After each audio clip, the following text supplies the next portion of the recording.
Welcome to the I Fired My Boss franchise podcast. My name's Dan Claps, founder and CEO of Franchise Playbook, a franchisor platform where we create, own, and operate dynamic franchise brands in the mobile services space. And my life's goal is to help people just like you fire their boss and become a business owner.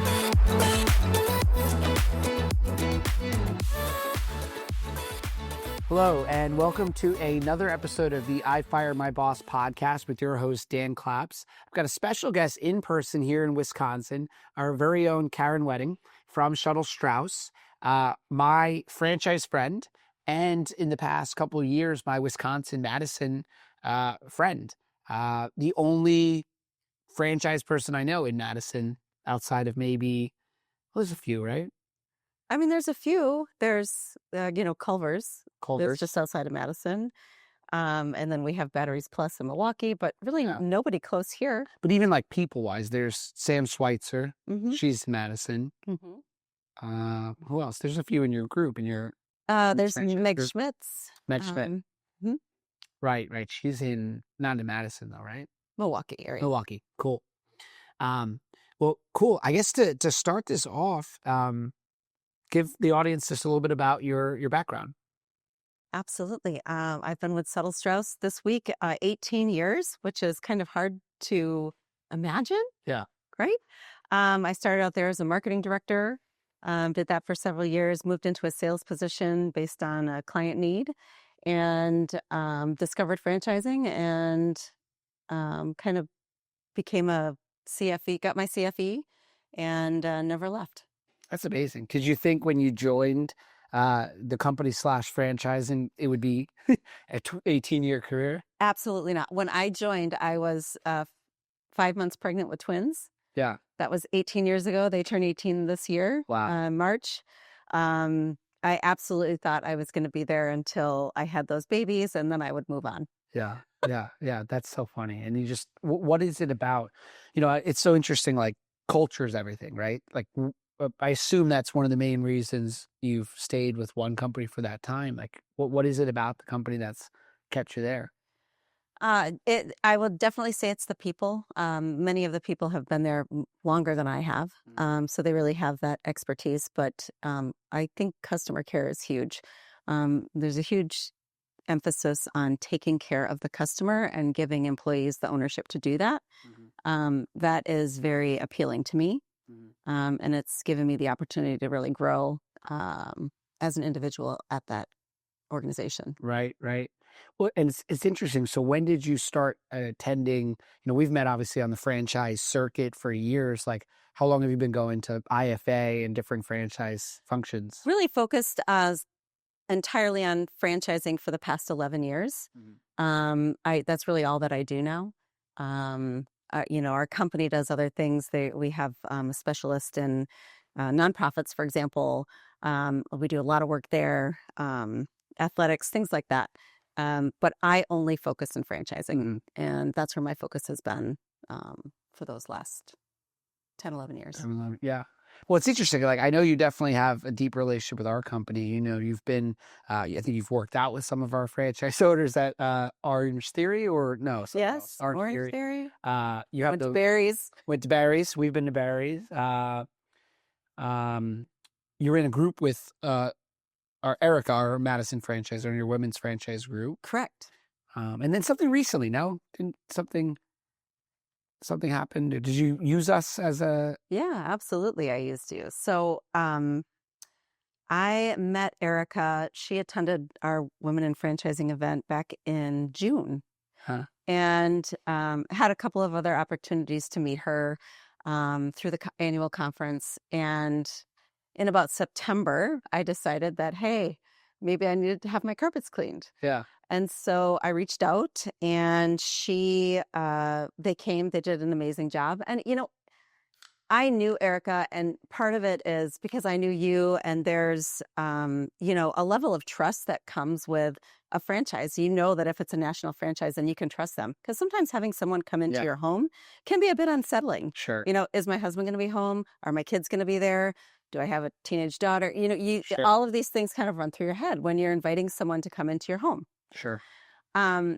So there's a certain level of trust that you have to have. And that may take more than one time just meeting someone to develop that level of trust. And 2026, they're saying that is going to be the currency.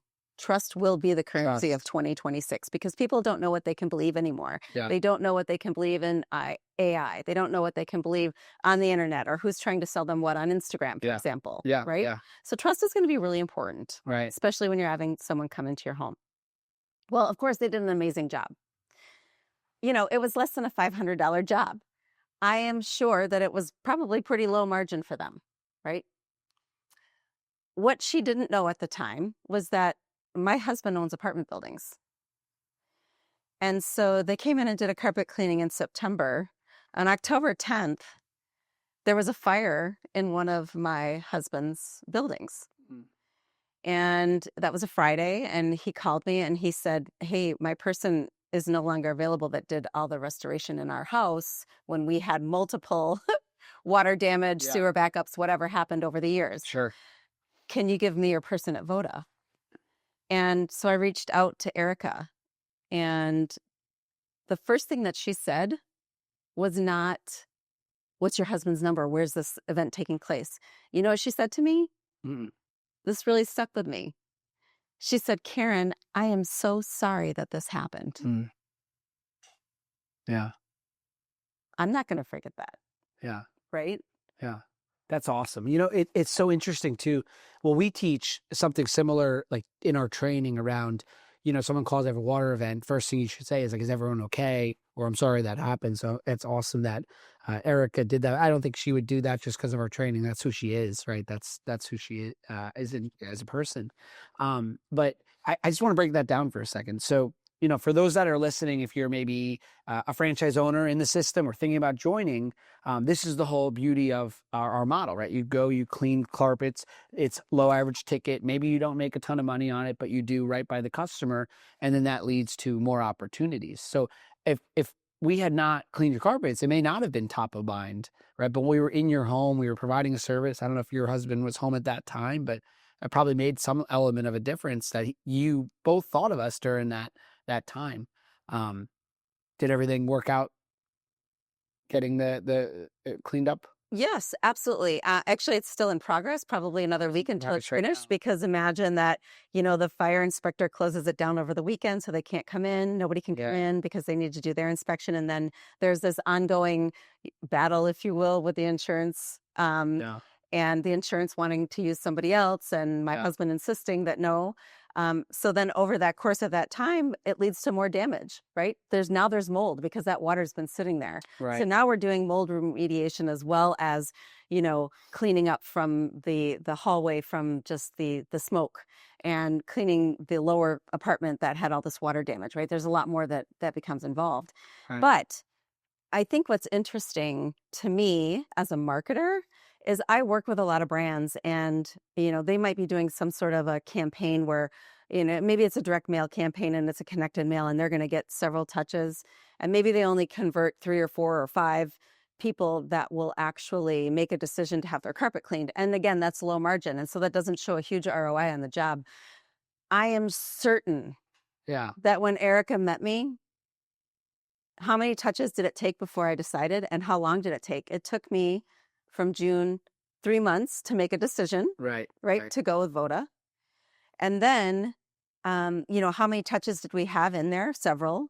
But I'm sure that she never thought that I would become a $75,000 lifetime value client in less than, so from September, and now we're still working on that job. That's what I talk about with franchisees a lot is, do you know the lifetime value? And in service brands, it's really difficult, right? And I work with other service brands and I work with brands that are like, yeah, but we only go in and we only redo the cabinets one time. But that's a little bit of short-sighted thinking, right? Right. What if that customer has an Airbnb? What if that customer moves to another home? What if that customer tells their friends? There's so much more that's involved in figuring out the lifetime value of a client. And you can't look at, oh, I only made 3 conversions or 5 conversions, and it was such low margin work that it really didn't pay for the direct mail piece. When you look at what it takes to create that trust, have those touches in the customer journey, and then have somebody make a buying decision. Because let's face it, Dan, I told all my girlfriends about what a great job Voda did cleaning my carpets. And guess what? They're like, yeah, I have a guy for that. Yeah. Okay, great, Jill, you have a guy for that. But when your dog pukes on the carpet and you have guests coming that weekend and your guy can't come in, you're going to call me and you're going to say, hey, what's the name of that company? Mm-mm. Because again, there's a trust factor there. She's got little kids. Yeah.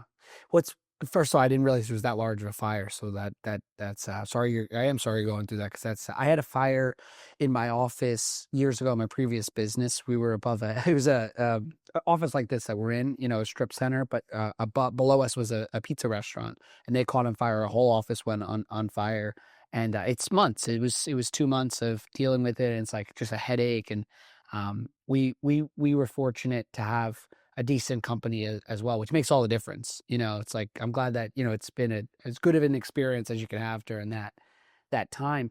And what's interesting too, is like, people forget about how much a network makes a difference too, right? Like, Eric and James, they join our franchise, they pay a franchise fee, they come to training, they get open. And then of course there's a royalty, right?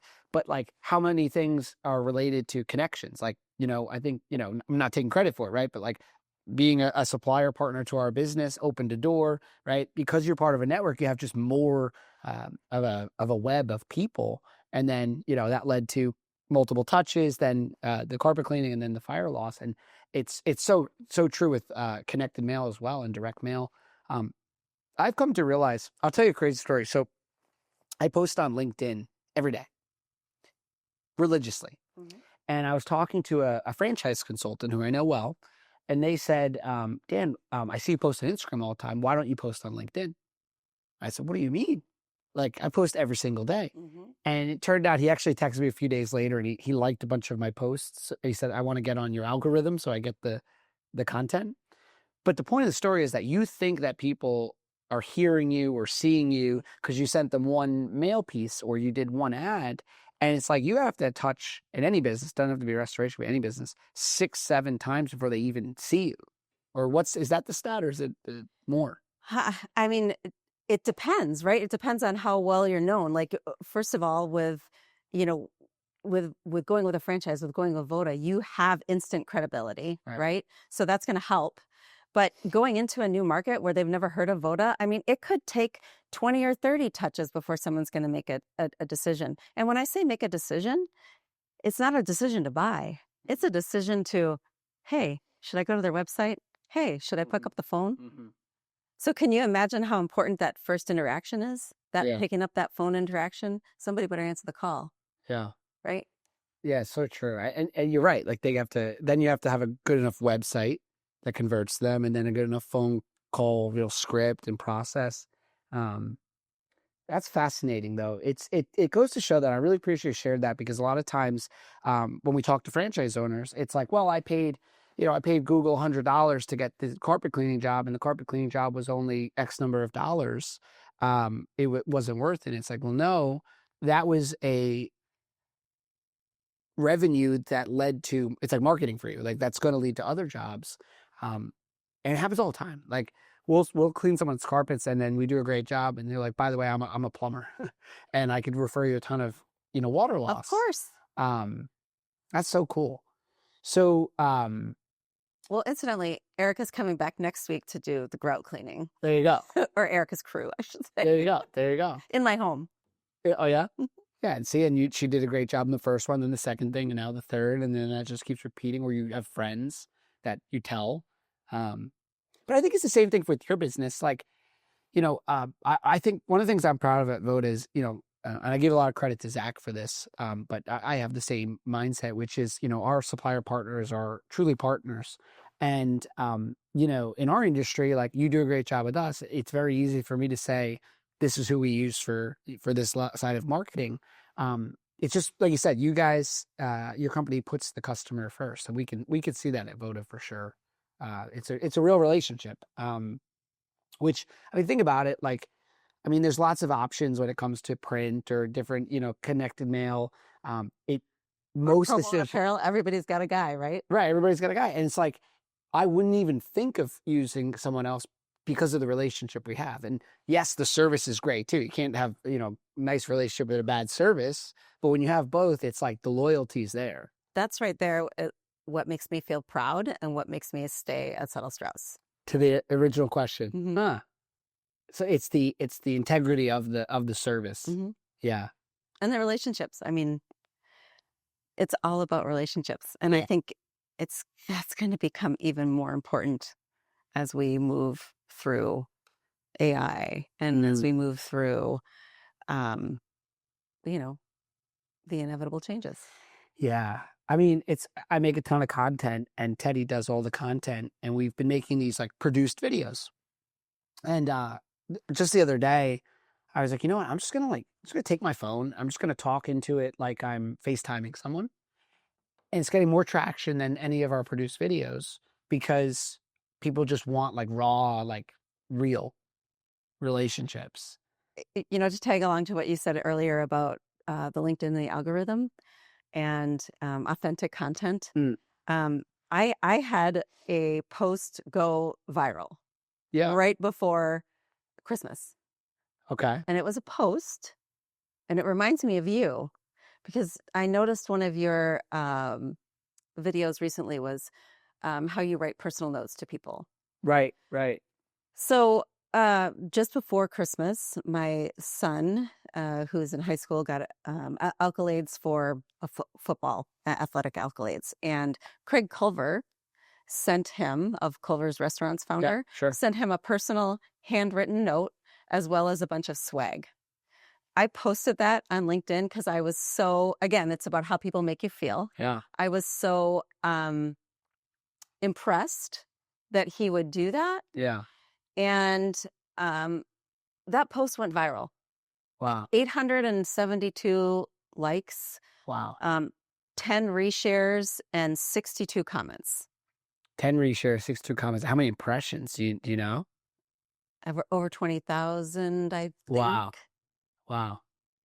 Just and it's free. Like you posted it. Not that you were doing it to get publicity, but it did lead to, marketing. It was insane to me because it wasn't business related. It was more personal. And I know that you've said that your posts about with Antonia have received more interaction, I guess. That's just because she's better looking. Well, again, no picture. I mean, there's nobody's shown in those photos. Yeah. It's just a picture of the swag. Yeah. There's something about like handwritten cards too. I feel like people really, because we posted that video and it's getting a lot of traction. Obviously also, so wait, why did he know to send that to your son? It was in the Wisconsin State Journal and he saw it in the Wisconsin State Journal and he sent packages to my son and his teammate who had also received these accolades to the school. So my son came home from school and he said, "Mom, do you know Craig Culver?" Thinking that I knew him because I'm in franchising, right? And I said, "The founder of Culver's?" I'm like, "I don't know him personally, but I know who he is." Yeah. So how did he like find your address and like? Well, he didn't. He took it. He sent it to the school. Was that in school? Right. Huh. I feel like I hear so many stories of like insanely successful people. That's the stuff that they do. Do you know who Jesse Itzler is? Yes. I actually Sarah Blakely's husband. Yeah. So we were talking about Consumer Fusion earlier, and Zan and I went to Jesse Itzler's event. It's like a running event, and we listened to Jesse's speak. And I actually got the handwritten note idea from listening to him. He does that every year. And it's like, this is someone that like, he's had multiple exits worth, I don't even know how much money. His wife is Sarah Blakely, a billionaire, and he's still writing handwritten notes. And it's like, it's the little things that go the long way. You know what I kind of think about when it comes to working with customers? Like in your case, maybe you work with a franchisor that has 2 locations and then all of a sudden they have 200. Or you work with, one franchise, they only have 10 locations, but then they have a friend that has 1,000 and you get in there for your services. I kind of like to think of doing business like, who's your favorite musician? Oh, goodness. I'm going to say U2. Okay, U2. That's perfect. because they've been performing forever. When you see Everyone knows them. yeah, and when you see you two perform though, it's your first show. It's their 200th show, but they have to perform like it's their first show. Like it's their 15 minutes of fame. Yeah. That's who I want to see. Yeah. And it's the same thing. Like if Erica had showed up and said, it's only a $500 job, I'll be late or something, you probably wouldn't have called her. But it wasn't a $500 job. It was a $75,500 job in the making. Right. You don't know who somebody is. Yeah. When you meet them, right? Yeah. So there's a level of respect. Yeah. Authenticity. Really actually caring about the person. Yeah. That's the 2026. I mean, it's always been the case, but you think that in 2026 and beyond, that's what's going to matter even more. I think that, and I think that because of some people that I follow and that I respect greatly have said that the currency of 2026 will be trust. Yeah. And the more that I think about that, the more it resonates with me. Yeah. And when I look at the best relationships that I have, whether it's personal or professional, they're all based on trust. 100%. In everything you do, like work-wise, personal-wise, health, I go to the same, dentist for years. And is he really doing anything better than another dentist? I don't even know, because I haven't entertained looking, because I like the way that he approaches. And to your point, like, it's total trust and authenticity. He posts on social media. I see his personal life. I've actually never thought about this, but that probably does drive me to go there a lot. It's like I have a glimpse into the real person behind the business. Because he's staying top of mind. Right. So by posting and by doing all of these other efforts, he's staying top of mind with you. Mm-hmm. So if somebody else you meet somebody else, you're like, well, I have a guy. Yeah. Right? Yeah. 100%. Well, this is awesome. And if someone's listening, maybe they're a franchisor or one of our franchise owners, like if they want to get in touch with you for marketing services, or maybe if you could also just kind of like give like a 30-second kind of pitch on what you do with like what Suttle-Straus is and does. Oh, sure. Absolutely. I'd be delighted. So we provide a marketing brand portal that allows the franchisor to take control of the brand standards and allows the franchisees to come in and grab templates and customize them and personalize them for their local market. So not only print materials and direct mail, but also, they could customize social media memes. They could customize flyers to hand out and download and things like that. Yeah. We also do environmental graphics. So, for example, just within your offices here, what you have up on the walls, a creative team designed those, and we produce those and install them, as well as these connected mail programs, which combine social and digital to get a greater response with your direct mail. So instead of the direct mail hitting the homes one time, we can get 7 to 10 touches on a direct mail piece because of the digital components that are part of that. And again, the value of that is it moves that customer along in the customer journey. So if we're talking 40 touches to get them to go to your website, we've just got 10. Yeah. Yeah. Right. And we know that it takes some customers longer to convert. Direct mail is very credible. So again, it goes to trust. Oh, I got a printed thing in my hand. This is a real business. Yeah. This isn't just an Instagram scam. Mm-hmm. So that's what we do at Suttle-Straus. We've been doing it for over 110 years. I've been fortunate to be there for 18 of those years. And that's it. That's awesome. I'm going to end this on a fun note, though. I got an idea. We're going to take this mobile. Come on. Okay. We're going mobile. I want to show the people that are watching on YouTube, the 2 people that are watching the wall. So we'll go over there. I always envisioned having a wall like this. And when we first moved in the office, I was like, it'd be really cool to have that wall. And then never thought it would look like this. So this is an example of what Suttle-Straus does. We designed it together, of course. And we started with this wall here, I think, if I remember correctly. I think it was the Then we did this. the core values. But this is our franchise playbook wall. Our first brand is here, Voda. But if you see, we've always built with the future in mind. So we've got little divots for the future brands. So I think there's 10. There's room for 10. So if you're not, if you're thinking of franchising your business and you want to be part of us, you can be on this wall someday. And these are our core values. Look at this. And they built this whole thing. It really does look great. And then I think most recently we added the map, right? We added the map. Yep. Where the franchisees can come in and in their location when this is where we do the pinning ceremony. Yeah. Well, cool. Well, thank you for coming for the podcast. Thanks for having me. You're f***ing fired. If you want to say those words to your boss, make sure you head on over to ifiredmybosspodcast.com and fill out the form to schedule a no-cost consultation. And if you enjoyed this episode, make sure to subscribe, leave a review, and share with a friend who might also want to fire their boss.